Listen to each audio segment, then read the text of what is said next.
Preparing for interviews is a serious business. You could get a question you just don't know how to answer. Now, it could be something you have never heard before or just completely unexpected. A question that throws you off the conversation and leaves you a bit shaken. In today's video, I will be discussing how to handle interview questions which you don't know.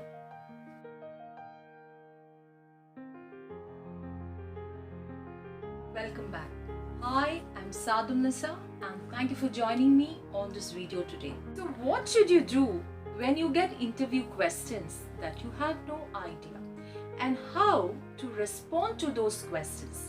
Now, acknowledging the questions that was asked by replying, that's a good question. Let me think about it. Take some time to work through your thoughts on how to approach the question. Fill up the empty airspace with words to avoid silence. Make sure that you don't tell something that gives clear indication to the interviewer that you are completely stumped. Remember that hiring managers ask tricky questions not to hear the right answer immediately, but to get a better sense of how you think through the problems. Try to explain briefly where your thoughts have been and how you intend to go forward from there.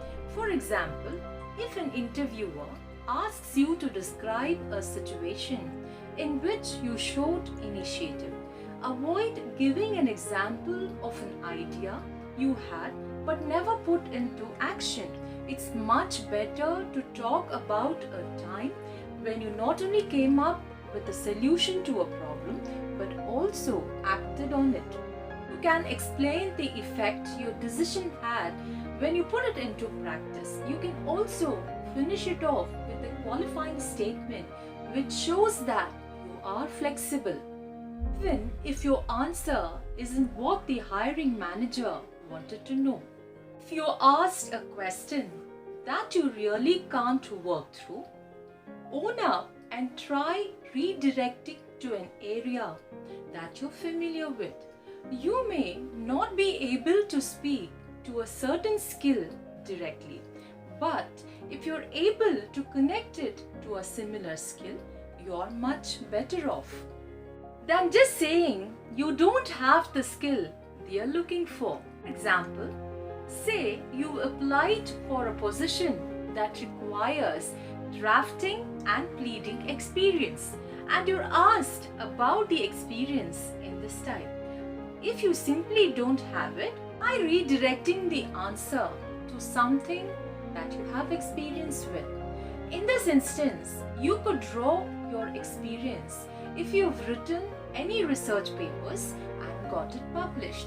Now you could relate it with how it requires more time in understanding the sources, because it is the transformative step in developing how to think, argue and write, to come up with an original idea, to scrutinize current knowledge more critically, think more originally and write more effectively. Now these skills will not only help at law schools but also at your workplace. You could then say to the interviewer that you are well equipped to combine these skills into the necessary skills that the law firm is looking for.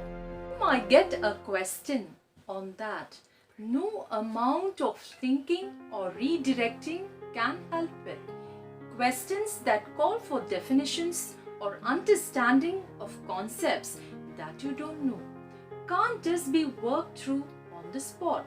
These questions lean on the research you've done about the company and industry the position is in. Say you're applying for a merger and acquisition position and you're asked a question about what is working capital and you really have no idea.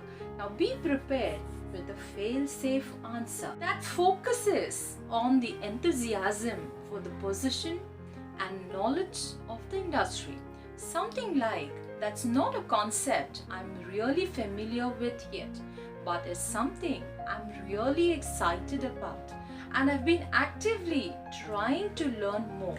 I've been keeping up with deals and have read about a few that your company has been involved in. So, learned a lot about the industries that you advise, and I think the consolidation that goes on in the auto industry is going to create a lot of interesting opportunities going forward, and it will be the opportunity to learn a great deal about the M&A business. So here you have a fail-safe answer to the question asked. Learn from all your interview experiences, and remember, regardless of what the question you get, or considering what the hiring manager is trying to learn from the question, you may not be able to answer the actual question asked, but if you're able to figure it out, you've done well. Thank all my subscribers and viewers on reaching 1000 subscribers on my channel. Thank you all for all your support. Your motivation keeps me going. So don't forget to subscribe, like, share and comment. Stay safe, stay healthy, and see you in the next video.